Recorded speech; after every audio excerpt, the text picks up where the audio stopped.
perform an inchworm push-up, you're going to stand with your feet close together. Then hinging at the hips, you're going to plant the palms of your hands on the floor, keeping your legs nice and straight.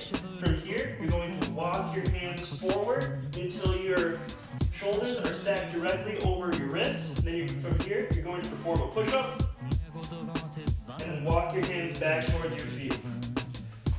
Instead of standing back up in between each rep, I want you to stay hinged at the hips and go right into the next rep.